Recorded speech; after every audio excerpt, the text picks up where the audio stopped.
আমি জানতাম তারা এই জোটটা করবে। কেন করবে আমি বলছি, আমি আত্মাকে খুব ভালোভাবে চিনি, এখন থেকে না অনেক আগে থেকে চিনি।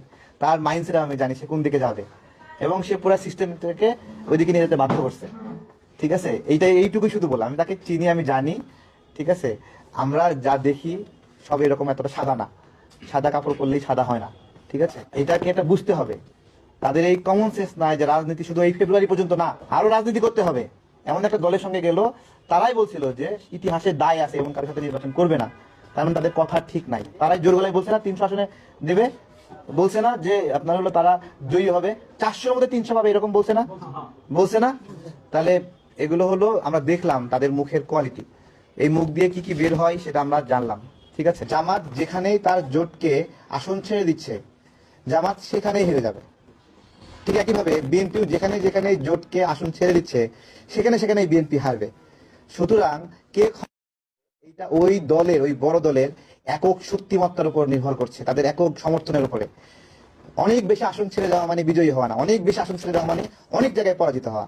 সুতরাং এই জোট যারা করেছে, যাও কিছু আসন পেত গড়ে পড়তায়, তাদের অবস্থা আরো নাজেহাল হবে। এনসিপি থেকে যে নারী ফিগারগুলো ছিল, এই যে ভাঙনের সুর, তারা সবাই বেরিয়ে গেল এবং জামাত আতঙ্কে বেরিয়ে গেল, এই বিষয়টাকে আপনি কিভাবে দেখেন? এটাই তো, আমাদের নারীরাই তো সবচেয়ে বেশি 1971 সালে সাফার হয়েছে। তা সেই তাদের মাদের কথা আমাদের নারীরা ভুলে গেছে? তাদের মায়েরা, তাদের আগের প্রজন্মের নারীরা এই তাদের প্রতি কি আচরণ করেছে এই মানুষগুলো, এই রাজাকাররা, এটা ভুলে গেছে? ভুলে যাওয়া এত সহজ? সেই ক্ষত চলে গেছে। কয় প্রজন্ম হয়েছে? 1 থেকে 2 প্রজন্ম হয়নি এখনো, তাতেই ক্ষত চলে যাবে।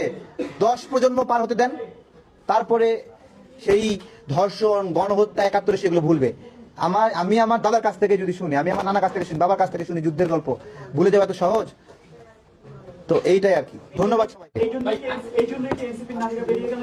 অবশ্যই, থ্যাংক ইউ। একটা প্রশ্ন ছিল, আপনার সাবেক একজন রাজনৈতিক সহযোদ্ধা, সে আপনার তার দলের যে সভাপতি, সেই বলছেন যে নির্বাচিত হওয়ার জন্য, তার সাথে কথা বলছি আমি, নির্বাচিত হওয়ার জন্য বিএনপিতে যোগ দিয়েছে। তো বিএনপিতে যোগ দিলে বা বিএনপি টিকিট পেলে কি নির্বাচিত হতে পারবে? এটা কথা না, ওইটা হলো ফারুককে বিএনপি নেয়নি, এই জন্য সে মন খারাপ করে আছে। ঠিক আছে, সুযোগ পেলে সেও যেত। থ্যাংক ইউ, সবাইকে থ্যাংক ইউ।